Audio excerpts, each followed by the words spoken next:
কৃষ্ণ কৃষ্ণ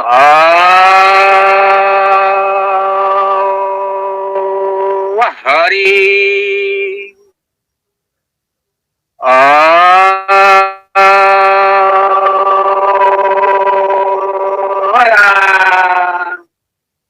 কৃষ্ণ শংকৰ গুৰু হৰি ৰাম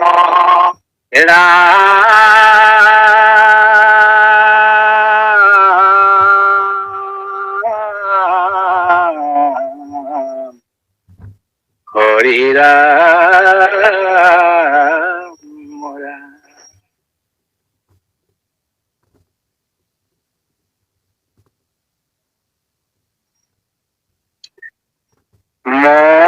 মোকিত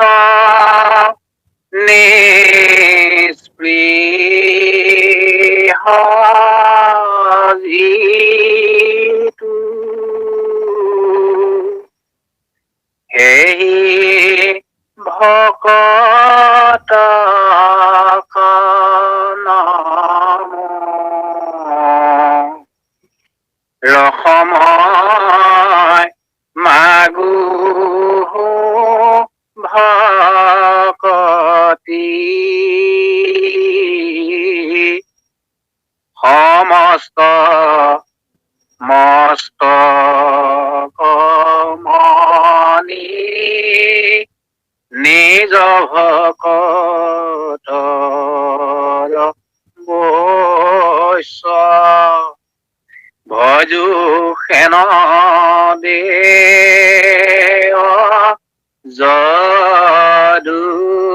যদুপতি ভজু সেন দেৱ যদুপতি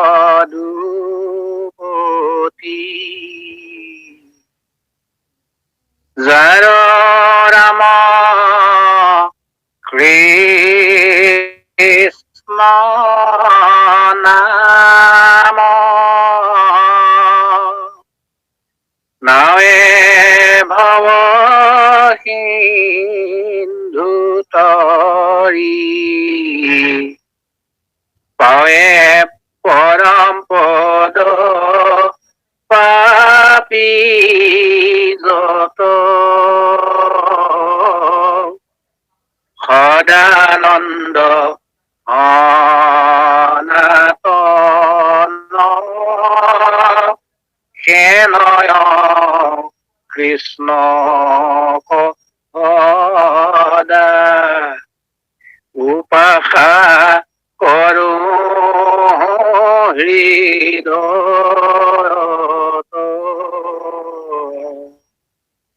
উপাসা কৰো হৃদয়ত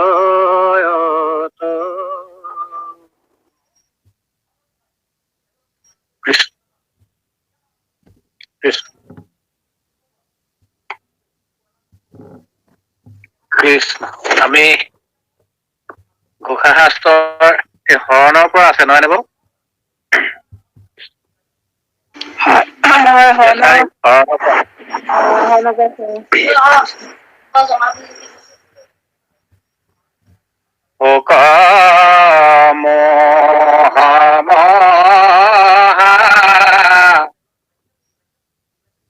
পংক মাজে অৰ্জুন মগন ভৈল দেখি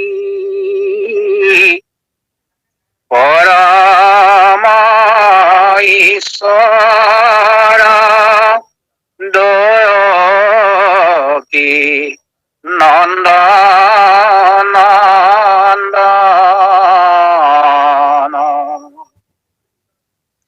কৃপায়ে ঈশ্বৰে তত্ত্ব পঢ়ি উদ্ধাৰিলা নিজ ভকতক ঈশ্বৰৰ চৰণে লৈলো শৰণ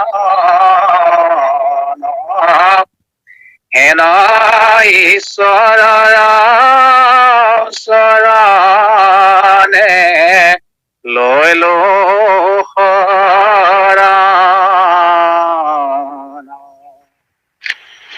হে কৃষ্ণ ধনঞ্জয় হষা বিষ্ণি কুলে শ্ৰেষ্ঠ দুষ্ট ৰাজা বংশৰ দহন অন্ত বীজ গোবিন্দ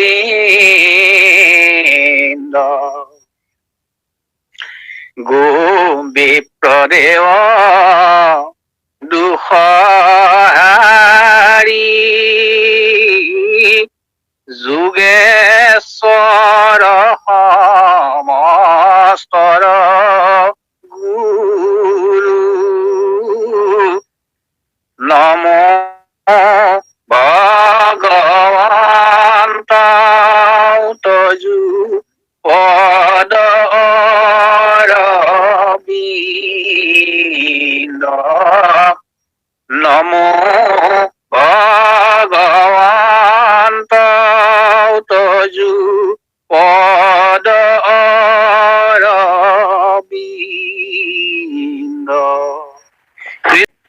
কৃষ্ণ কৃষ্ণ।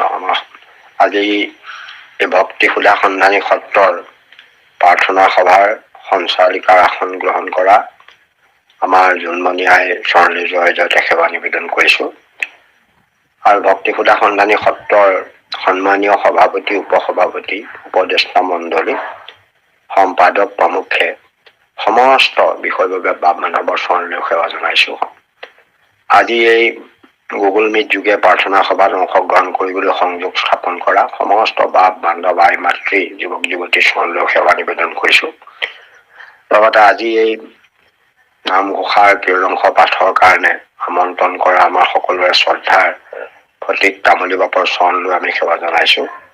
সমস্ত বাপ বান্ধৱ আই মাতৃ গোসাঁনী চৰণলৈ সেৱা জনাই আমি আপোনালোকৰ আদেশ পালন কৰিবৰ কাৰণে আগবঢ়া হৈছে। আপোনালোকৰ আদেশ যেতিয়া আপোনালোকে আশীৰ্বাদো দিব লাগিব, সেইকাৰণে আপোনালোকৰ আশীৰ্বাদ বিচাৰি জয় জয়ত মহাপুৰুষ মাধৱদেৱৰ বিৰচিত এফাকি ঘোষাৰে আমি আপোনালোকৰ চৰণলৈ সেৱা নিবেদন কৰিব কৈছোঁ। ৰাম মৰসম পাপী লোক নাহিকে ই তিনি লোক, তুমি সম নাহি পাপহাৰী, ইজানে গোবিন্দ মোক যেন জুৱাই কৰি উক, তুৱা পাৱে কৰো গোহাৰি, ৰাম তুৱা পাৱে কৰো গোহাৰি। কৃষ্ণ কৃষ্ণ কৃষ্ণ কৃষ্ণ হৰি ৰাম কৃষ্ণ কৃষ্ণ কৃষ্ণ কৃষ্ণ কৃষ্ণ। এয়া আমাৰ নামঘোষাৰ ইতিমধ্যে এই লেচাৰী ছন্দ চলি আছে। লেচাৰী ছন্দত ঈশ্বৰ নিৰ্ণয় সম্পৰ্কে 5জোখা ঘোষা অলপ যোৱাবাৰ আলোচনা কৰা হৈছে। ঈশ্বৰৰ সম্পৰ্কে বৰ্ণনা দি ঈশ্বৰ যে দৈৱকী নন্দন কৃষ্ণ এইটো ঈশ্বৰৰ সিদ্ধান্ত দিলে। পৰম পুৰুষ, পৰম ঈশ্বৰ বা পৰম ব্ৰহ্ম, তাৰ পৰা কেনেকৈ পুৰুষোত্তম বা বিষ্ণু, তাৰ পৰা কেনেকৈ আনন্দ ব্ৰহ্মস্বৰূপ লীলা বিগ্ৰহৰূপী কৃষ্ণলৈ ঘূৰি আহিলে। ভক্তপদে কৃপা কৰি ভগৱন্তই কৃষ্ণ ৰূপে প্ৰকাশ হৈছে। কৃষ্ণক আনন্দ ব্ৰহ্ম হিচাপে কৈছে আৰু সেই আনন্দ ব্ৰহ্মকে ইয়াত ঈশ্বৰ হিচাপে প্ৰকাশ কৰিছে। আৰু সেই ঈশ্বৰ হিচাপে দেখুৱাই সেই কৃষ্ণতে যে শৰণ ল'ব লাগে সেই কথাটো মাধৱদেৱে প্ৰতিপন্ন কৰিছে। যুক্তি দিছে, 5জোপা ঘোষাতে যুক্তি দিছে যে সংসাৰৰ পৰা আমি পৰিত্ৰাণ পাবলৈ হলে, পাৰ পাবলৈ হলে, পৰম পাৰলৈ যাবলৈ হলে, পৰম পুৰুষ ভগৱন্তৰ সদা সৰ্বকাল দৰ্শন পাই থাকিবলৈ হলে আৰু সংসাৰ নিকাৰৰ পৰা মুক্তি পাবলৈ হলে, তেতিয়াহলে সেইজন কৃষ্ণৰ চৰণত আমি একান্তে শৰণ গ্ৰহণ কৰিব লাগিব। তাৰ বাহিৰে কোনো উপায় নাই। পূৰ্বতে যি আমাৰ ঈশ্বৰ নিৰ্ণয় কৰি সৈদ্ধান্তিক ঘোষাই ঘোষণা কৰিলে যে সেই পৰম পুৰুষ পৰম ঈশ্বৰৰ পৰম্পাৰ লাভ কৰিবলৈ হলে আমি যিকোনো প্ৰকাৰে ভগৱন্তৰ চৰণত শৰণ গ্ৰহণ কৰি আৰু সেই ভগৱন্তৰ কৃপা লাভ কৰি আমি সেই পাৰলৈ আমি উঠিব পাৰিলেহে সংসাৰ নিকাৰৰ পৰা আমি ৰক্ষা পাম। এতিয়া এইকাৰণে আমাৰ শৰণৰ কথাটো ইয়াত আহি পৰিল কাৰণে ইয়াত শৰণ ঘোষা এফাকি ইয়াত অন্তৰ্ভুক্ত কৰিছে। শৰণৰ ঘোষা আগতেও কৈছে, যদিও লেচাৰী চন্দত মাত্ৰ এফাকি শৰণৰ ঘোষা দিছে, আৰু সেই শৰণত ইয়াত স্পষ্টকৈ ভগৱন্তৰ নামটো উল্লেখ কৰিছে, ঈশ্বৰৰ নাম উল্লেখ কৰিছে যে সেইজন কোন, তাৰ পৰিচয় আমাৰ সংশয় থাকিব পাৰে বুলি ধুনীয়াকৈ বুজাই দিছে। যে মহাভাৰতৰ যুদ্ধত প্ৰাকক্ষণত যেতিয়া পাণ্ডৱৰ মধ্যম পাণ্ডৱ অৰ্জুনে যুদ্ধৰ মাজত ৰথখন ৰাখিবলৈ কৃষ্ণক যেতিয়া কলে, যেতিয়া ৰথখন দুই দলৰ মাজত ৰথ ৰাখিলে, তাৰ পাছত তেওঁ নিৰীক্ষণ কৰি যেতিয়া দেখা পালে যে তেওঁ যিসকলৰ লগত যুদ্ধ কৰিবলৈ আহিছে সেইসকল তেওঁ আছে পিতামহ ভীষ্ম, যিজনে তেওঁক কোচত তুলি অতি মৰমেৰে মৰম চেনেহ কৰি সমস্ত শৰীৰত চুম্বন আদি কৰি তেওঁক মানে ডাঙৰ দীঘল কৰিছিল, মৰম চেনেহ কৰিছিল, সেইজন পিতামহ ভীষ্মৰ লগত তেওঁ যুদ্ধ কৰিব লাগিব। যিজন গুৰুৱে তেওঁক মানে যিটো প্ৰকৃত জ্ঞান যুদ্ধৰ শিক্ষা দিছিল, বিভিন্ন ধৰণৰ অস্ত্ৰ শস্ত্ৰ প্ৰয়োগ কৰাৰ সম্পৰ্কে শিক্ষা দিছিল, সেইজন তেওঁৰ গুৰু দ্ৰোণাচাৰ্যৰ বিপক্ষে যুদ্ধ কৰিব লাগিব। ইয়াৰ উপৰিও তেওঁ দেখাইছে যে তেওঁলোকৰ কুলগুৰু কৃপাচাৰ্যৰ বিপক্ষেও যুদ্ধ কৰিব লাগিব। ইয়াৰ উপৰি তেওঁ এই ভাতৃসমূহ দুৰ্যোধন, দুঃশাসন আদি কৰি তেওঁৰ যিবোৰ ভাতৃ আছে সেইবিলাকৰ লগতো যুদ্ধ কৰিব লাগিব। মাতুল সেয়া আছে, তেওঁৰ লগতো যুদ্ধ কৰিব লাগিব। এতিয়া ইমানবোৰ তেওঁ সম্পৰ্কীয়, এইসকলৰ লগত তেওঁ যুদ্ধ ক্ষেত্ৰত তেওঁলোকক বধ কৰি তেওঁ ৰাজ্যধন লাভ কৰিব, ৰজা হব পাৰিব। গতিকে এই কথাটো ভাবি তেওঁৰ মনতে চাৰিওফালে চাই মনতে তেওঁ মানে শোকত ভাগি পৰিল যে মই ৰাজ্য দখল কৰিবলৈ আহিছো, মোৰ নিজৰ অতি আপোন যিসকলে মোক এই অৱস্থা পোৱালেহি মৰম চেনেহ কৰি, সেইসকলৰ বিপক্ষে যুদ্ধ কৰি তেওঁলোকক যুদ্ধত জিনি যুদ্ধত বধ কৰি মই ৰাজ্য লাভ কৰিম, এইদে বুলি ভাবি ললে তেওঁ মনত শোক আৰু মোহে বেৰি ধৰিলে। শোক আৰু মোহটো আপোনালোকে জানে যে আমাৰ 6টা উৰ্মি আছে।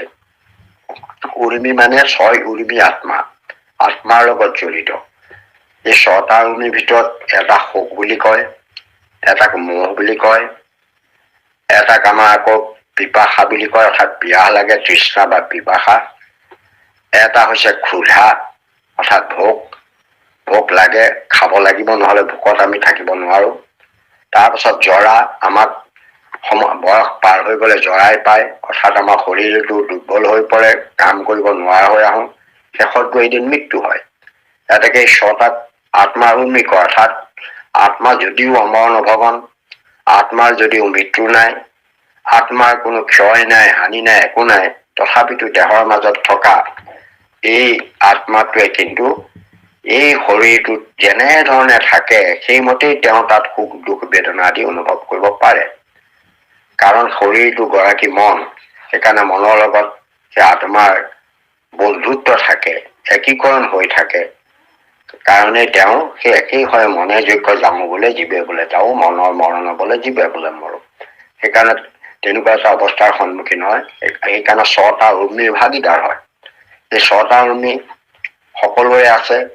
আমি তাহানিতে এটি উদ্ধৱযান পঢ়িছিলো যে পঞ্চ ভৌতিকায় পঞ্চ পৰ্ব পায়, পঞ্চ প্ৰাণে সুখী আৰে। পঞ্চ পঙু বোলে, পঞ্চ অঙ্গে চলে, পঞ্চমে পথ নাপাৰে। তিনি তাপে পৰে, তিনি দোলে বান্ধে, তিনি সংস্কাৰে ধৰে। এই তিনি লোকত, তিনি কালে হত, তিনি অৱস্থা ঈশ্বৰে। ছয়ি গোটা চৰে হৃদয় কামোৰে, এই দুখপতীয়া এই হৰিক নভজি নয়ে ধান দায়তে দিন যায়। এই ছয় গোটা চোৰ হৃদয় কামোৰে, সেইকেইটা উৰ্মি। এই আমাৰ সেইকেইটা উৰ্মি আমাক তিনি হৃদয়ত কামোৰে, আমি তাৰ পৰা বৰ কষ্ট অনুভৱ কৰো। এইকেইটা অৰ্জুনও আছে। যিকোনো লোকৰেই দেহ ধাৰণ কৰিলে এইকেইটা থাকিব। আমাৰ ইতৰ প্ৰাণীবিলাকৰো আছে, আমি অনুভৱ নকৰো। এটা যদি এজনী গৰুৰ পোৱালি এটা মৰে, তাৰ অৱস্থা কি হয়, বা অন্যান্য জীৱ জন্তুৰ পোৱালি এটা যদি বেমাৰত পৰে বা মৰিবলগীয়া হয়, তেতিয়াহ'লে তাই একদম শুকাই খিনাই খাব নোৱাৰা হৈ যায়, পাগলৰ দৰে হৈ যায়। সিহঁতৰ অসুখ মুখ আছে। শোক মন দুখ বেদনা বেজাৰ এইবোৰ এটাবিলাকে ভোগ পিয়া এই ছটা উৰ্মি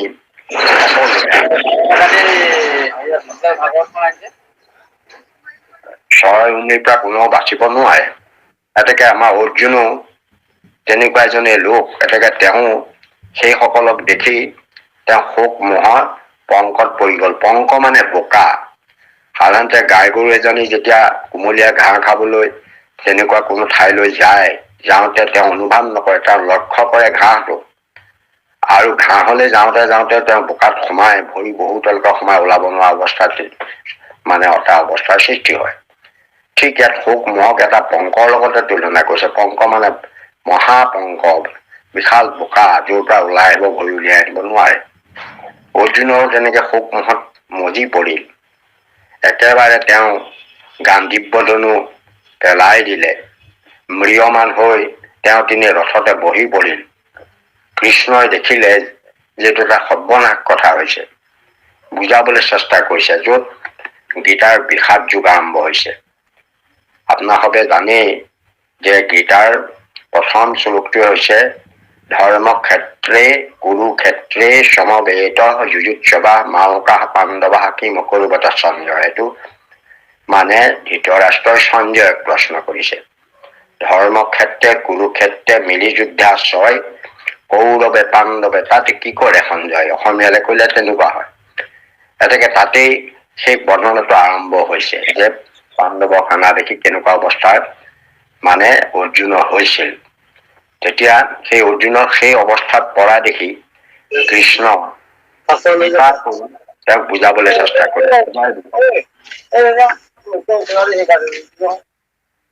তেওঁক বুজাই অৰ্জুন মগন হোৱা দেখি বুজালে। পৰম ঈশ্বৰৰ দেৱতাৰ নন্দন কোনোবিলাকত সম্পাদনা কৰিছে। পৰম ঈশ্বৰৰ দৈৱকী নন্দনো বহুবিলাকত আছে। আৰু মই আচলতে দুইটাকেই ভুল বুলি নকওঁ, দুইটাই শুদ্ধ বুলি ভবা যায়। তাত কোনো অসুবিধা নাই। কোনোৱে ভাবিলে সম্পাদনা কৰোতে যেন দৈৱকী নন্দন দিলে কিবা এটা ভুল হব নেকি, নন্দ আৰু দৈৱকীটো তেওঁলোক মানে দুইজনৰ মাজত পোনপটীয়া সম্পৰ্ক নাই। কিন্তু হয়, কিছুমান কথাত আমাৰ যেনেকৈ মানে এই অংকত কমন লোৱা নিয়ম কিছুমান আছে, গতিকে ইয়াত নন্দনটো মানে কমন হিচাপে লৈছে। দৈৱকীৰো নন্দন, নন্দৰো নন্দন, এতেকে ভুল হব নোৱাৰে। তাকে সংশোধন ঘটাই সম্পাদনা কৰি আমাৰ শংকৰদেৱ সংঘৰ বিশিষ্ট সাহিত্যিকসকলে পৰম ঈশ্বৰৰ দেৱতা নন্দন কৰিলে। যি কি নহওক, এতিয়া ইয়াত পৰম ঈশ্বৰৰ পাছতে দেৱতাটো লগাই দিলে। আগত পৰম ঈশ্বৰ দৈৱকী নন্দন এনেকৈ কোনো গ্ৰন্থত তেনেকেও আছে। আৰু দুইটাই ভুল বুলি কব নোৱাৰি। কেলে ভুল বুলি কব নোৱাৰি, নন্দনটো শুদ্ধ, কাৰণ নন্দই তেওঁ লৰা বুলি জানি আছিল, আৰু দৈৱকী নন্দনটো শুদ্ধ। সেই উদ্দেশ্যতে এইটো কৈছে যে কৃষ্ণ আচলতে নন্দৰো নন্দন, দৈৱকীৰো নন্দন, দুইটাই শুদ্ধ হব পাৰে। কাৰণ এজন মানে জন্মদাতা আই, আনজন হৈছে তেওঁ পালন পোষণ কৰা মানে পিতৃ। দুইজনকে তেওঁ পিতৃ হিচাপে গণ্য কৰে, সন্মান কৰে। এই নন্দক পিতৃ হিচাপে কৰে, বসুদেৱকো কৰে, আৰু তেওঁৰ মাতৃ দৈৱকীটো হয়েই। এয়া আপোনাৰ তেওঁ মানে এই যেতিয়া ভগৱন্ত কৃষ্ণই অষ্টাদশ অধ্যায় গীতা তত্ত্ব কবলগীয়া হৈছে, ইটোৰ পাছত সিটো কথা আহি আছে। কাৰণ অৰ্জুনৰ বিষাদ ভংগ কৰিবৰ কাৰণে তেওঁ সাংখ্যৰ কথা কবলগীয়া হল, কৰ্মযুগৰ কথা কবলগীয়া হল, জ্ঞান যুগৰ কথা কবলগীয়া হল। এই বিভিন্ন কথাবিলাক মানে কৈ আনকি বিশ্বৰূপো দৰ্শন কৰি দিবলগীয়া হ'ল তেওঁৰ হেৰি নাইকিয়া কৰিবৰ কাৰণে বহুত কথা কৈ শেষত গৈ তেওঁক নিৰ্ভয় দিবৰ কাৰণে ভগৱন্ত কৃষ্ণই একদম তেওঁক মানে গুহ্যতম ভূয়া সকলোৰে গুহ্যতম তত্ত্ব তাতকৈ আৰু গুহ্যতম বস্তু নাই অৰ্জুনৰ মনৰ যিটো সংশয় সন্দেহ শোকমোহ দূৰ কৰিবৰ কাৰণে তেওঁ অৰ্জুনক শেষত এই সমস্ত শাস্ত্ৰৰ যিটো গুহ্যতম তত্ত্ব সেই তত্ত্বটো এখন তত্ত্ব বস্তুটো তেওঁ প্ৰকাশ কৰিলে আৰু লগতে এইটোও কলে যে তুমি মোৰ শৰণ লোৱা সমস্ত পাপত মই উদ্ধাৰ তোমাক কৰিম তেতিয়া মানে অৰ্জুন সাহস পালে আপোনালোকে জানে যে সঞ্জয়ে ধৃতৰাষ্ট্ৰক কৈছে ধৃতৰাষ্ট্ৰই সঞ্জয় সুধিছে যুদ্ধত কোন জয় হব তেতিয়া সেই সঞ্জয়ে তেওঁক সিদ্ধান্ত দিছে য'ত যোগেশ্বৰ কৃষ্ণ আৰু পাৰ্থ ধনুৰ্ধৰ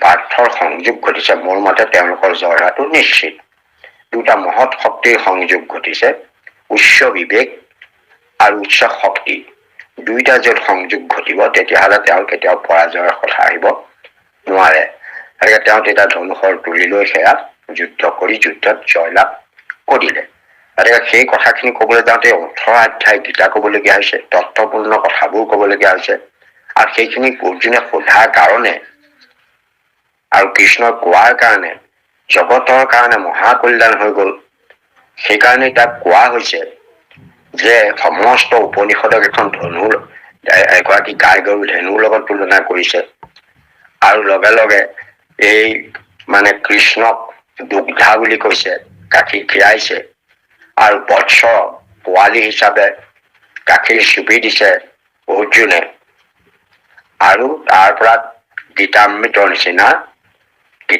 নিচিনা পৰম অমৃত দুগ্ধ প্ৰকাশ হল সেই দুগ্ধ পান কৰি জগতৰ লোকৰ কল্যাণ সাধন হৈছে আটাইতকৈ মানে বিশ্বত বেছিকৈ চলাই গ্ৰন্থখনে হৈছে শ্ৰীমদ ভগৱত গীতা এতেকে এই গীতাৰ জ্ঞানেৰে আমি জানো যে অৰ্জুনৰ এই শোকমোহ ভগৱন্ত কৃষ্ণই কৃপা কৰি তেওঁক দূৰ কৰি দিলে মানে ইয়াত মহাপুৰুষ মাধৱদেৱে পোনপটীয়াকৈ কৃষ্ণ বুলি কোৱা নাই যে তেনেকুৱা কোনজন কৃষ্ণ যিজন কৃষ্ণই যাতে অৰ্জুনৰ নিচিনা এজন লোকৰ শোকমোহ দূৰ কৰি কৃপা কৰি তেওঁক তত্ত্বজ্ঞান প্ৰদান কৰিছিল সেইজন কৃষ্ণই এতেকে নিশ্চয় তেওঁ ভকতক উদ্ধাৰ কৰা আমিও সেইদৰে তেনেকে কৃষ্ণই যে আমাকো উদ্ধাৰ নকৰিব তাৰ কোনো সন্দেহ নাই সন্দেহ থাকিবই নোৱাৰে কাৰণ অৰ্জুনক যেনেকে উদ্ধাৰ কৰিছে আমাৰো শোকমোহ আছে আমাৰো ল'ৰা ছোৱালী আছে পৰিয়াল বৰ্গ আছে বংশ পৰিয়াল আছে বা আমি কিবা এটা কৰিবলৈ যাওঁতে আমি এইবোৰ সমস্ত বংশ পৰিয়ালৰ লোকসকল এৰিনো আমি কেনেকৈ মহাপুৰুষৰ আদৰ্শলৈ যাম আমুকে বেয়া পাব তামুকে বেয়া পাব এনেকুৱা ভাৱৰ লোক আছে ইও এটা মোহগ্ৰস্ত হয় আৰু বহু লোকে তেনেকুৱা মোহগ্ৰস্ত হৈ ভক্তিৰ পথলৈ তেওঁলোক যাব নোৱাৰে আৰু এইদৰে তেওঁলোকে সেই পূৰ্বাপৰ কাম বিলাকতে মতি থাকে সেইসকলক সেইবিলাক কৰাৰ মূল কাৰণটো হৈছে তেওঁলোকে নিজৰ বংশ পৰিয়াল ককাই ভাই আপোন পৰ এই বিবেচনাবিলাক থাকে বাস্তৱিকতে অৰ্জুনৰ যিটো অৱস্থা আমাৰ সকলোৰে তেনেকুৱা এটা অৱস্থা আমাৰ হৈ থাকে আমিও তেনেকৈ ভাবো কিন্তু বাস্তৱিকতে যে কাহতবকান্তা কাষ্ঠে পুত্ৰ সংসাৰে মৃত্যু বিশিষ্ট কোনো কাৰো পুত্ৰ নহয় কোনো কাৰো ভাৰ্যা নহয় কোনো কাৰো ল'ৰা ছোৱালী নহয় সংসাৰে দুদিনৰ মাজত এটা সম্পৰ্ক ঘটিছে দেহৰহে সম্পৰ্ক হৈছে আত্মাৰ কোনো সম্পৰ্ক নাই আত্মাৰ সম্পৰ্কটো ভগৱানৰ লগত এই তত্ত্ববোৰ অৰ্জুনক কৃষ্ণই ধুনীয়াকৈ বুজাই দিছিল এতেকে আমাকো সেই কৃষ্ণৰ কৃপা লাভ হৈছে কৃষ্ণৰ নিজে আহি মহাপুৰুষ গুৰু শ্ৰীমন্ত শংকৰদেৱ ৰূপে আত্মপ্ৰকাশ কৰি আমাকো এই ভক্তিৰ যিটো জ্ঞান সেই জ্ঞানটো প্ৰদান কৰি যে সংসাৰত সকলো মানে যিমান দেখা শুনা আছে এইবিলাক মাত্ৰ দুদিনৰ সম্পৰ্ক এইবিলাক কোনো নাই ধন দৌলত ঐশ্বৰ্য বিভূতি সকলো মিছা আপোন পৰ সকলো মিছা প্ৰকৃত শুদ্ধ সত্য বস্তু সেই পৰম সত্তা পৰমাত্মাহে এই জ্ঞানটো আমাক আনি দিবলৈ গুৰুজনাই চেষ্টা কৰিছে আমাক সেই জ্ঞান দিবৰ কাৰণে এই ব্যৱস্থাবোৰ আৰম্ভ কৰিছে। উপদেশ দিয়া কথা, শৰণ দিয়া কথা, ভজন দিয়া কথা, বিভিন্ন ধৰণৰ প্ৰাৰ্থনাৰ ব্যৱস্থা দিছে, নমস্কাৰৰ ব্যৱস্থা দিছে। এইবিলাক যদি আমি অনুশীলন কৰি থাকো, তেতিয়াহ'লে আমাৰ সংসাৰত হ'ব পৰা গ্লানিবিলাক, শোকমোহবিলাক নিশ্চয় নিৰাময় হৈ আমি পৰম ঈশ্বৰক আমি দেখা পাবলৈ সমৰ্থ হ'ম। ঈশ্বৰৰ সাক্ষাৎ হ'বলৈ আমি সুবিধা পাম। আৰু শুলে আমাৰ তেতিয়া সংসাৰখনত থকা এই শোকমোহ একো কৰিব নোৱাৰে। ইয়াৰ সম্পৰ্কেও পাছত জ্ঞান দিবগৈ আমাক। তাতো উপদেশত ভালকৈ বুজাবগৈ যে প্ৰকৃততে যে সংসাৰত এইবিলাকৰ লগত আমি থাকো যদিও বাহ্যিক ভাৱেৰে, মানে কিন্তু প্ৰকৃততে সকলোৰে হৃদয়ত ঈশ্বৰহে আছে, পৰম ঈশ্বৰ আছে। কিন্তু বাহ্যিকত আমি সকলোৰে লগত সাংসাৰিক ধৰণে মিলি জুলি থাকিব লাগিব। কৃষ্ণই যেনেকৈ আছিল, ৰামে যেনেকৈ আছিল, তেনেকৈ থাকিব লাগিব। কিন্তু আমাৰ এই বোধটো কিন্তু হৃদয়তো থাকিব লাগিব। এটাকে এই কৃষ্ণই আমাৰ হৃদয়ত আছে। কৃষ্ণ সমস্ত সৰ্বব্যাপক হৈ আছে। কৃষ্ণ পৰম ঈশ্বৰ। আপোনালোকে জানেই উপনিষদৰ মতে তেওঁ এই পূৰ্ণ, আৰু পূৰ্ণ পাই জগতখনো পূৰ্ণ, তাৰ পৰা পৃথক কৰি ললেও পূৰ্ণতা কোনো কমি নাযায়। আৰু তেওঁ এই জগতখনক পালন কৰি আছে। এতেকে আমাক সেই তত্ত্বটো দিয়াৰ পাছত এই লীলা বিগ্ৰহৰূপী দৈৱকী নন্দন কৃষ্ণৰ চৰণত মানে শৰণ ললো বুলি মহাপুৰুষ মাধৱদেৱে এই শৰণৰ ঘোষণা কৰিছে যে আমাৰ অৰ্জুনৰ সংশয় শোকমোহ দূৰ কৰিছিল ধুনীয়া জ্ঞান দি। আৰু সেই দৈৱকী নন্দন কৃষ্ণৰ চৰণত ময়ো শৰণ গ্ৰহণ কৰিছো। এয়া হ'ল মানে শৰণৰ এটা বাক্য। শৰণৰ মানে ঈশ্বৰক ইয়াত প্ৰতিফলন হৈছে। ঈশ্বৰ হ'ল দৈৱকী নন্দন কৃষ্ণ। কৃষ্ণই আমাৰ একমাত্ৰ শৰণ দিয়া মানে দেৱ। তেওঁহে আমাক শৰণ দিব পাৰিব, আশ্ৰয় দিব পাৰিব, জ্ঞান দি সংসাৰৰ দুখ বেদনা আদি নাইকিয়া কৰিব পাৰিব। গতিকে এইটো মহাপুৰুষ মাধৱদেৱে ঈশ্বৰৰ নিৰ্ণয়টোৰ লগতে এই সংসাৰ সাগৰ তৰণৰ কাৰণে যে শৰণৰ প্ৰয়োজন, শৰণ নহলে যে তৰিব নোৱাৰে, তৰণৰ উপায় শৰণ। সংসাৰ সাগৰ তৰিবলৈ হলে শৰণ লবই লাগিব।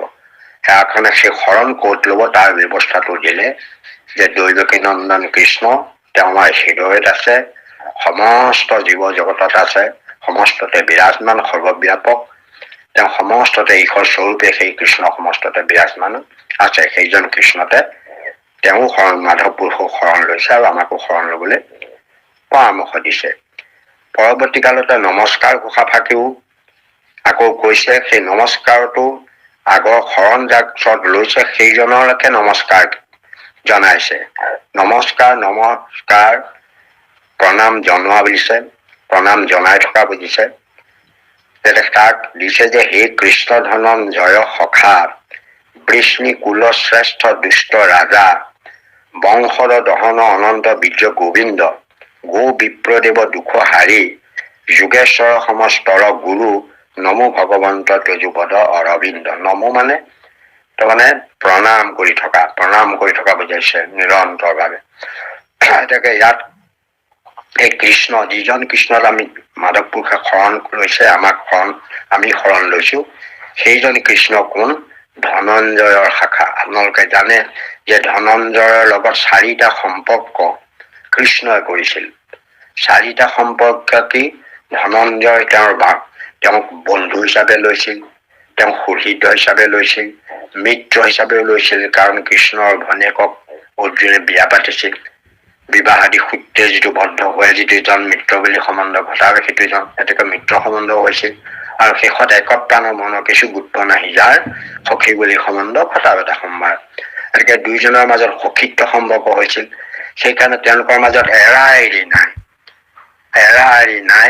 এনেই যেনেকুৱাই বিপদ নহওক, যেনেকুৱাই সমস্যা নহওক, অৰ্জুনে কৃষ্ণক টানকে কলেও, বেয়াকে কলেও কৃষ্ণই কিন্তু অৰ্জুনক এৰি থৈ নাযায়, বিপদত পৰিবলৈ এৰি নিদিয়ে বা প্ৰতিশোধ পৰায়ণো নহয়। এতেকে সেই কৃষ্ণৰ সৰ্বক্ষণতে অৰ্জুনক ৰক্ষা কৰি আছিল, চৰাই আছিল। সেইকাৰণে ধনঞ্জয়ৰ সখা সেই কৃষ্ণ, তুমি বৃষ্ণিকুলৰ শ্ৰেষ্ঠ।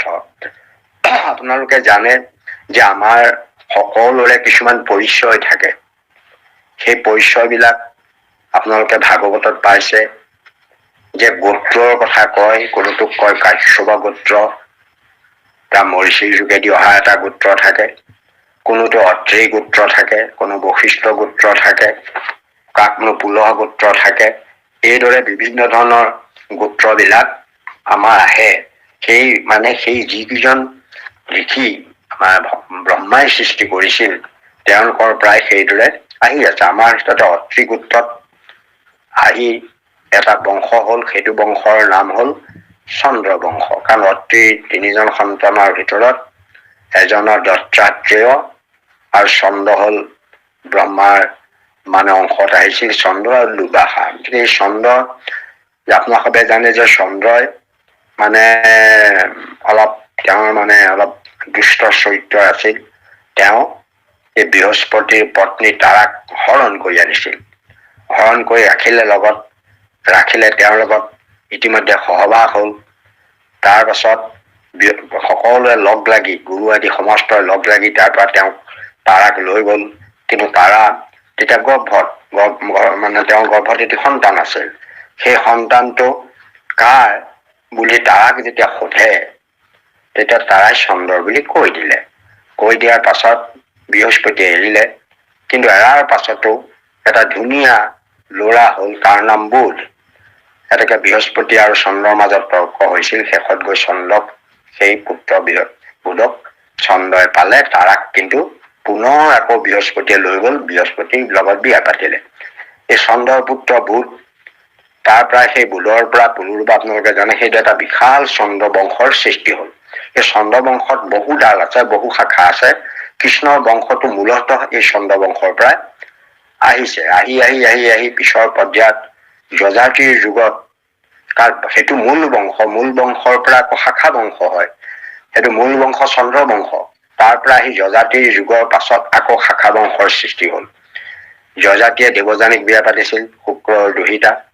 দেৱযানীয়ে শমিষ্ঠাক, বৃষভৰ জীয়েক অৰ্থাৎ অসুৰ ৰজাৰ জীয়েক শমিষ্ঠাক তেওঁ নিজৰ দাসী কৰি লৈ আনিছিল।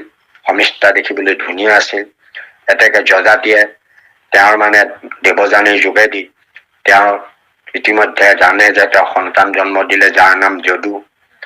জন্ম হ'ল। হোৱাৰ পাছত আকৌ সেই শমিষ্ঠায়ো দেখিলে, কৌশল কৰি মনে মনে যজাতিৰ লগত দৈহিক সম্পৰ্ক স্থাপন কৰি 3টি সন্তানৰ জন্ম দিলে। এইদৰে কৈ 4টি সন্তান যজাতিৰ হ'ল, শমিষ্ঠাৰ আৰু দেৱযানীৰ লৈ। তাৰপিছত সেই কথাটোকে যেতিয়া দেৱযানীয়ে বাপেকক লগাই দিলে, শুক্ৰাচাৰ্যই অভিশাপ দিলে, বুঢ়া হৈ যাব হ'ল। সেই বুঢ়াটো পৰিত্ৰাণ পাবৰ কাৰণে তেওঁ কোনোবা এটা পুত্ৰই ললেও বুঢ়াপাতো হ'ব। সেইকাৰণে কোনেও লবলৈ ইচ্ছা নকৰিলে, মাত্ৰ শমিষ্ঠাৰ কনিষ্ঠ পুত্ৰ পুৰুৱে ললে। এনেকে পুৰুৱে লোৱাৰ লগে লগে পুৰুহে ৰজা হব পাৰিলে আগলৈ। বাকী যদু চদু এইবিলাক ৰজা হব নোৱাৰে, কাৰণ তেওঁলোকে পিতৃৰ কথা নুশুনিলে। পাছত সেই পুৰু বংশটো আহি যাক আমি কুন্তি ভোজ কৈছো, ভোজনিপতি কৈছো, এইবিলাক ৰজাৰ যুগ হৈছে। অৰ্থাৎ কংসও সেই পুৰু বংশৰ পৰাই সৃষ্টি হোৱা। ইফালে যিটো যদু আছে, যদুৰতো সংসাৰ বাঢ়িলে, কিন্তু তেওঁলোকৰ ৰজা হব নোৱাৰিলেও সেই যদু বংশ আহি সেইটো এটা শাখা বংশ। যদু বংশ আহি তাৰ মাজতে এজন ভাল, বহুত গুণী জ্ঞানী এজন লোক জন্ম হৈছিল। সেইজনৰ নাম বৃষ্ণি। গতিকে বৃষ্ণিৰ পৰা এটা ভাল কুলৰ সৃষ্টি হ'ল। সেই কুলটোৰ নাম হ'ল বৃষ্ণি কুল। গতিকে বৃষ্ণি কুলটোৱে আহি এয়া এজনৰ নাম হ'ল সুৰ। সেই সুৰৰে পুত্ৰ হ'ল সুৰ যদুপতি। এই যিজনৰ নাম কোৱা হৈছে বাসুদেৱৰ দেউতাক। এই সুৰ যদুপতিৰে হ'ল বসুদেৱ। সেই বসুদেৱৰে পুত্ৰ হ'ল কৃষ্ণ। সেইকাৰণে এইটো এটা হৈছে তাৰ কুললৈ আহিল। গতিকে গোত্ৰ, মূল বংশ, শাখা বংশ, কুল, এইবিলাক আগৰ পৰিচয় থাকে, মানুহক সোধে। আৰু আমাৰ বৰ্ণ বুলিও তেনেকে কয়। বৰ্ণটো হ'ল ৰঙৰ পৰা আহিছে। বৰ্ণৰ নামটোৱেই বৰ্ণ। আপোনালোকে জানে যে 4টা বৰ্ণ 4টা ৰঙেৰে সৃষ্টি কৰিছিল। শ্বেত বৰ্ণক ব্ৰাহ্মণ কৈছিল, আকৌ যিটো গৌৰ বৰ্ণক ক্ষত্ৰিয় কৈছিল, মটীয়া বৰ্ণক বৈশ্য কৈছিল আৰু ক'লা মানুহবিলাকক মানে শুদ্ধ বুলি কৈছিল। সেইকাৰণে 4টা বৰ্ণৰ চতুৰ্বৰ্ণ মায়া সৃষ্টং গুণ কৰ্ম বিভাগ আছে। গুণ ভগৱন্তই ক'লে যে মই গুণ কৰ্ম অনুসৰি কৈছো। এতেকে ৰঙেও যেতিয়া কাম নিদিলে তেতিয়া মানে আকৌ নতুন নিয়ম উলিয়ালে ব্ৰাহ্মণ সমাজে। প্ৰথমতে ৰঙত কৈছিল ব্ৰাহ্মণ ক্ষত্ৰিয় বৈশ্য শূদ্ৰ ৰঙৰ দ্বাৰা পৰিচয় হব। তাতো ৰঙেও যেতিয়া বৰ্ণ সৃষ্টি নহল তেতিয়া তেওঁলোকে এটা নতুন পদ্ধতি হলে নামাকৰণ কৰোতে যে নামটো ললেই গম পাব। তাকে নামটো তেওঁলোকে এনেকুৱা বুদ্ধি লগালে যে ব্ৰাহ্মণৰ নাম মাংগল্য ব্ৰাহ্মণস্য মাংগল্যম মানে মাংগল্যজনক নামবোৰ ব্ৰাহ্মণৰ দিব। ক্ষত্ৰিয়স্য বলান্বিত ক্ষত্ৰিয়বিলাকৰ নাম বলি লগা দিব। আৰু বৈশ্য ধন সংযুক্ত বৈশ্যবিলাকৰ নাম ধনী লগা দিব। আৰু শূদ্ৰ ছয়টো যুগুপচান মানে ঘিল লগা। শুনিলেই গম পাই যে আমাৰ ভাল মানুহ নহয়। মাংগল্যজনক দেৱনাৰায়ণ হৰিনাৰায়ণ বিপ্ৰনাৰায়ণ এনেকে ভাল নাম সেইবিলাক ব্ৰাহ্মণ সকলে দিছিল। তাৰপিছত খেতিয়ৰ নামবিলাক বীৰভদ্ৰ বীৰবাহু এনেকুৱা ধৰণৰ বলি লগা। আৰু বৈশ্যৰ নাম ধন সংযুক্ত কলাৰাম ৰূপেশ্বৰ হীৰেশ্বৰ হীৰামতী এই সন্ধান লাগি থকা এনেকুৱা নামবিলাক বৈশ্যক দিছিল।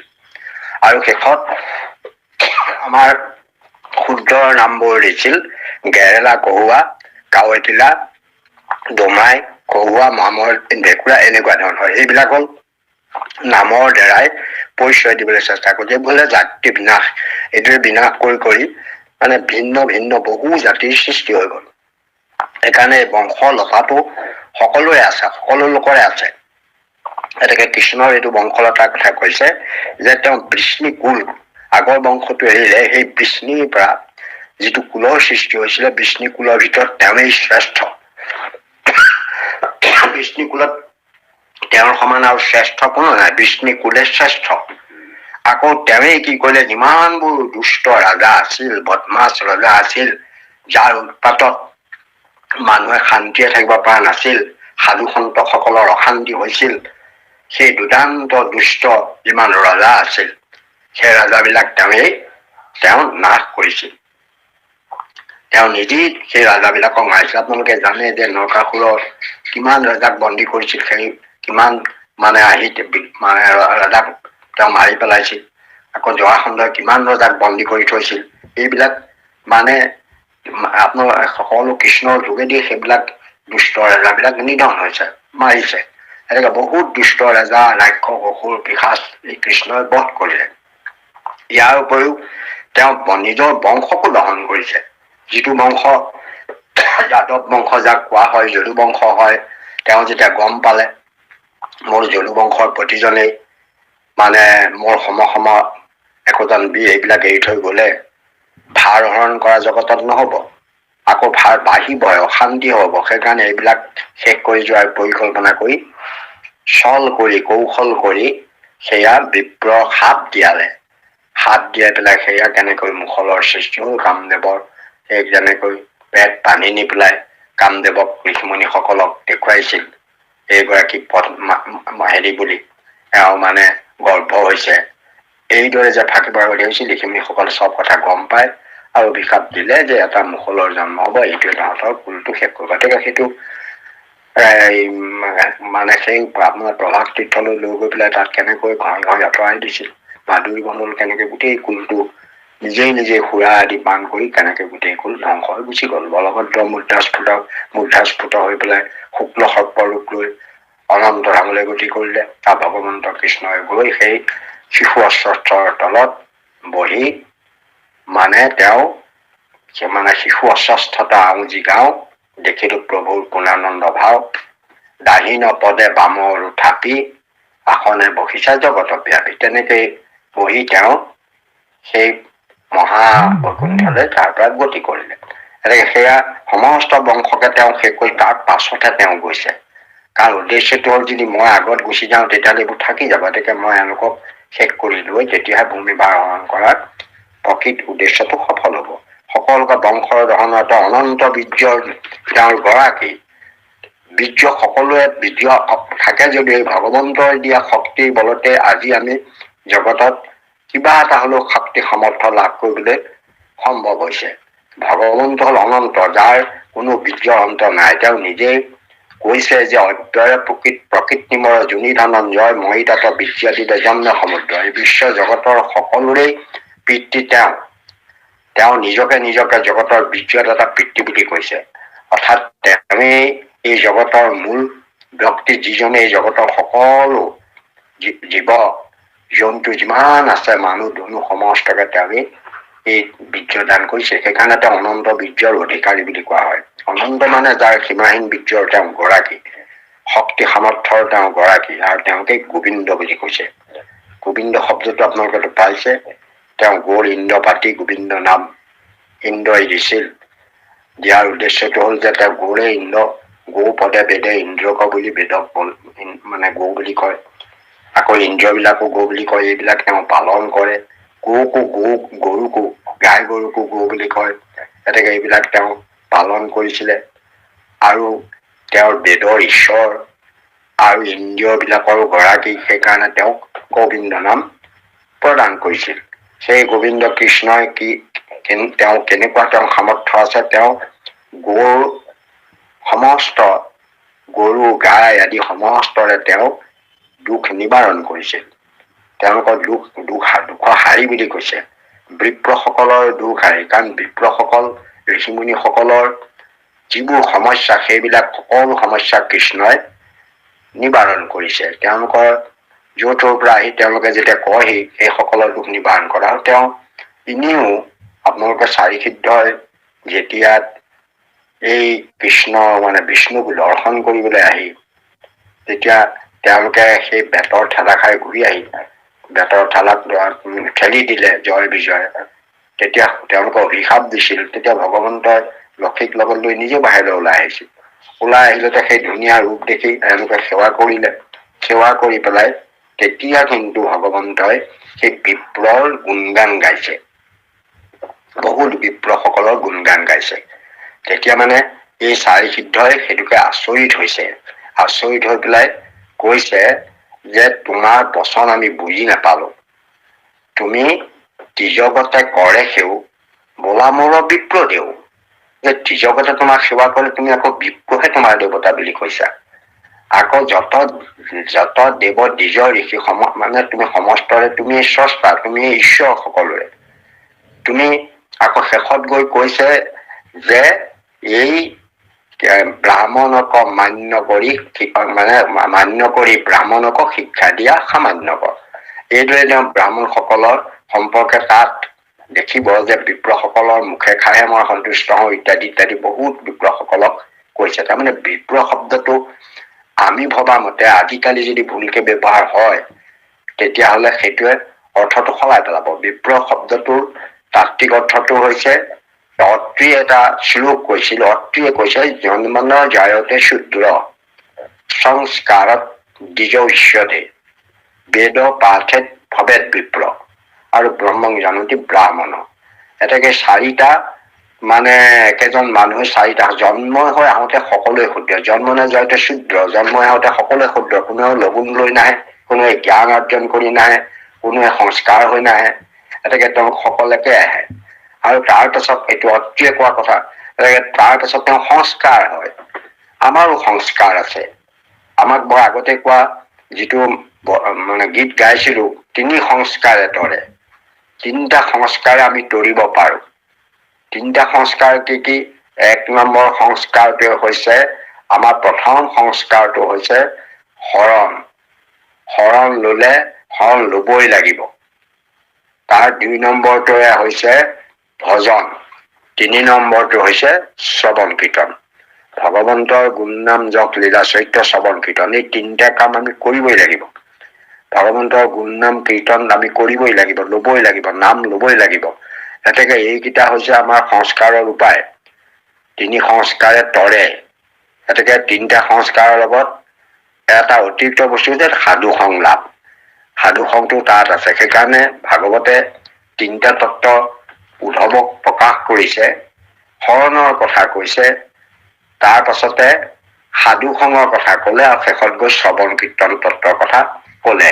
কাৰণ শৰণ আৰু ভজন একীকৰণ কৰি শ্ৰৱণ কীৰ্তনত পৃথককে দেখুৱাইছে 3টা সংস্কাৰ বুলি ঘোষণা কৰিছে। গতিকে আমাৰ এই সংস্কাৰ হোৱাৰ পাছত শৰণটো এটা সংস্কাৰ বুলি কোৱা হয়, শৰণটোকো দ্বিতীয় জন্ম বুলি কোৱা হয়। মানে এতিয়াও দ্বিজ সংস্কাৰত দ্বিজ উচ্চতে, দ্বিজ টুৱাইচ বৰ্ণ, দ্বিতীয় জন্ম হয়। দ্বিজ মানে দ্বিতীয় জন্ম তেওঁ লাভ কৰিলে। আমাৰ শৰণটোকো দ্বিতীয় জন্ম কোৱা হয়। আগে উপজিলে সৰু ভাইটি, পিছে উপজিলে ককাই, তেৰা মাকৰ তাই উপজিল, পাছে উপজিল বোপাই। গতিকে আমাৰ শৰণটোকো দ্বিতীয় জন্ম বুলি কোৱা হয়। এতিয়া ব্ৰাহ্মণসকলৰ দ্বিজ লাভ হয় সংস্কাৰ হলে, তেওঁলোকক সংস্কাৰটো দিয়া আছে উপনয়ন। এতিয়া উপনয়ন কৰাৰ পাছত তেওঁলোকে দ্বিজত্ব পায়। তাৰপিছত যেতিয়া শাস্ত্ৰ আদি অধ্যয়ন কৰে, বেদ আদি অধ্যয়ন কৰে, জ্ঞান অৰ্জন কৰিব পাৰে, সমস্ত তত্ত্বজ্ঞান লাভ কৰিব পাৰে, বেদ বেদাংগৰ তত্ত্ব উপলব্ধি কৰিব পাৰে, তেতিয়াহ'লে মানে বেদৰ পাৰ্থক্য বেদ বিপ্লৱ, তেতিয়া তেওঁলোকক বিপ্লৱ হিচাপে জনা যায়। যেতিয়া তেওঁলোকে ব্ৰহ্মক অনুসন্ধান কৰি ব্ৰহ্মক সমাধি কৰিব পাৰিব, ব্ৰহ্ম দৰ্শন কৰিব পাৰিব, ব্ৰহ্মৰ লগত মন প্ৰাণ একীকৰণ কৰিব, তেতিয়া তেওঁলোক ব্ৰাহ্মণ হয়। গতিকে জন্ম হলেই কেতিয়াও তেওঁ মানে ব্ৰাহ্মণ হ'ব নোৱাৰে, সেইটো শাস্ত্ৰৰ সিদ্ধান্ত। গতিকে জন্ম হোৱাৰ পাছত এই সংস্কাৰ কাৰ্যবোৰ সমাধান কৰিলে তেওঁ ব্ৰাহ্মণত্ব পাব পাৰিব। তপস্যা ব্ৰাহ্মণ জাতে তস্মাৎ জাতি ন কাৰণম। আৰু ইয়াত বিপ্ৰ শব্দতে সেইটো অৰ্থ ইয়াত প্ৰকাশ কৰিছে। সেইসকলৰ দুখ নিবাৰণ তেওঁ কৰিছিল, দেৱতাসকলৰ দুখো নিবাৰণ কৰিছিল। জানে দেৱতাসকলে বাৰে বাৰে বিপদত পৰিছে, বৃত্তত হাৰিছে, তাৰ পাছলৈ দেৱতাই স্তুতি কৰিবলগীয়া হৈছে। যেতিয়াই তেতিয়াই সেই বলিৰ জিনৰ পৰা ধৰি অসুৰৰ পৰা অত্যাচাৰ থাকিব নোৱাৰি দেৱতাবিলাক পলাই ফুৰিবলগীয়া হয়। শেষত গৈ ভগৱন্তক প্ৰাৰ্থনা কৰে, সেই ভগৱন্তই তেওঁলোকক উদ্ধাৰ কৰে। আৰু সেইকাৰণে সকলো সময়লৈকে দেৱতাসকলৰ দুখ নিবাৰণৰ কাৰণে তেওঁ শেষত এটা উত্তম উপায় বিচাৰি পালে, অমৃত। অমৃত উলিয়াই দেৱতাসকলক খুৱাই অমৰদান কৰি দেৱতাসকলৰ দুখ একেবাৰে শেষলৈকে যাতে কোনোদিনে আহিব নোৱাৰে, অসুৰ একো কৰিব নোৱাৰে, মাৰিলেও যাতে নমৰে, যি থকাৰ উপায় দি পেলাই অমৃত প্ৰদান কৰাই দিলে। সেয়া হল ভগৱন্তক কৃষ্ণৰ মহাকৃপা। গৌ দুখ হৰণ কৰিছে, বিপ্ৰসকলৰ দুখ হৰণ কৰিছে, দেৱতাসকলৰ দুখ হৰণ কৰিছে, ভকতৰ দুখ হৰণ কৰিছে। গতিকে এইসকলৰ তেওঁ দুখ আহে। তেওঁ যোগৰ ঈশ্বৰ। জানে ন, বহুত যোগ আছে।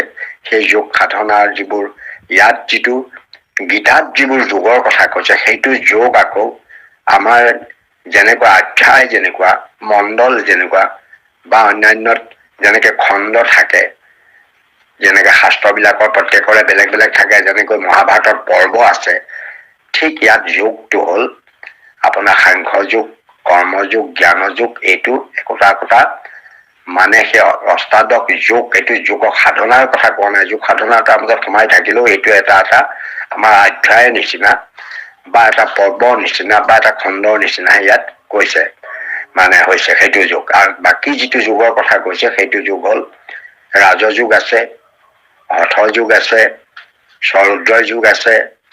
এইবিলাক যুগ আমি সাধনা কৰিলে শৰীৰটোক সুস্থ সবল কৰি ৰাখিব পাৰি। ৰাজযোগৰ যোগেদি আৰু ব্ৰহ্মক সমাধি কৰিব পাৰি। এনেকে এইবিলাক যিমান যুগ আছে, এই সমস্ত যুগৰ তেওঁ গৰাকী। সেইকাৰণে তেওঁক যুগৰ ঈশ্বৰ বুলি কয়। সমস্ত যুগৰ গৰাকী, যিমান যোগী আছে সকলোৰে তেওঁই গৰাকী, যুগৰ ঈশ্বৰ তেওঁ।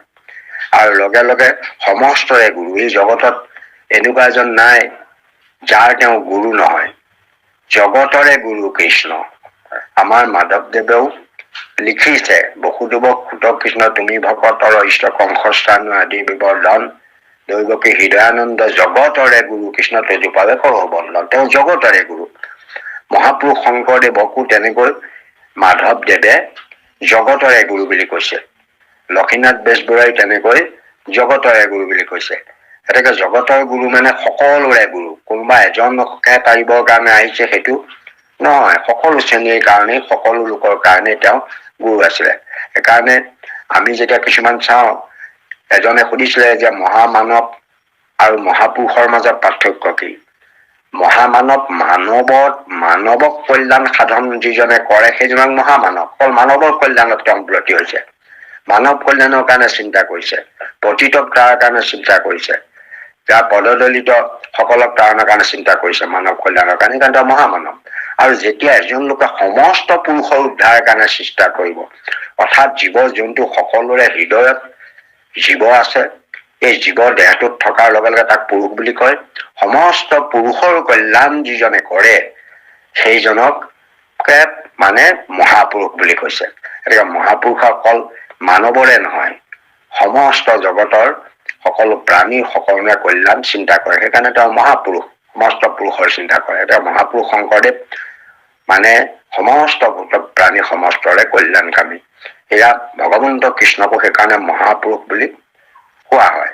এয়া হল তেওঁৰ মানে জগতৰ সমস্ত জগতৰে তেওঁ গুৰু, আৰু সেইকাৰণে সেইজন জগতৰে গুৰু সেইজন কৃষ্ণক নমো ভগৱন্ত তজু পদ অৰবিন্দ, তেওঁক ভগৱন্ত বুলি ইয়াত ভগৰ গৰাকী বুলি, সমস্ত ভগৰ গৰাকী বুলি তেওঁক প্ৰণাম জনাই তেওঁৰ চৰণৰ অৰবিন্দত, অৰবিন্দ মানে পাদ পদ্মক অৰবিন্দ বুলিছে, তেওঁৰ পাদ পদ্মত সেয়া মহাপুৰুষ মাধৱদেৱে তেওঁৰ চৰণৰ পাদ পদ্মত অৰ্থাৎ তেওঁৰ পাদ পদ্মত, কৃষ্ণৰ পাদ পদ্মত এয়া প্ৰণাম জনাইছে। তাৰ আগতে শৰণ ললে, এইবাৰ প্ৰণাম জনাইছে, বাৰে বাৰে তেওঁৰ চৰণত মন প্ৰাণ সঁপি দিছে। এয়াই হৈছে ভক্তিৰ প্ৰকৃত আদৰ্শ। আৰু ইয়াত আমাৰ সংশয়টো নিৰাকৰণ হল দৈৱকী নন্দন কৃষ্ণই যে একমাত্ৰ শৰণ লবলগীয়া, আশ্ৰয় দিব পৰা ঈশ্বৰ, তেওঁৱেই যে জগতৰ গুৰু, আৰু তেওঁৰ চৰণ চিন্তা কৰাটোৱেই বা তেওঁক সেৱা কৰাটোৱে আমাৰ আটাইতকৈ কৰ্তব্য, এই সিদ্ধান্তটো মাধৱদেৱে দিলে।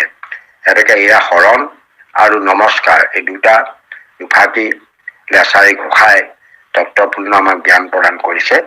আমাক ঈশ্বৰৰ সংজ্ঞা দিলে, ঈশ্বৰৰ পৰিচয় দিলে, ঈশ্বৰৰ যে আনন্দ ব্ৰহ্ম কৃষ্ণ ঈশ্বৰ সেইটো সিদ্ধান্ত দিলে। সেই কৃষ্ণই কেনেকে অৰ্জুনৰ মানে শোকমোহ নিৰাময় কৰি তেওঁক পৰম তত্ত্বকৈ জ্ঞান দিছিল, আৰু সেইজন ঈশ্বৰ কৃষ্ণৰ চৰণতে আমি শৰণ লব লাগে, আমি শৰণ লৈছো।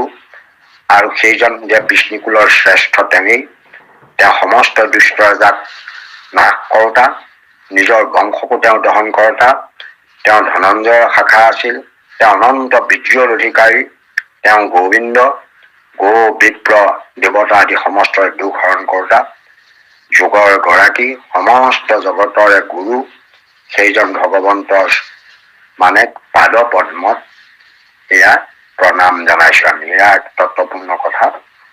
আমি এইখিনি এই দুটা ঘোষাৰ পৰা এইখিনি কথা আমি লাভ কৰিব পাৰিছো।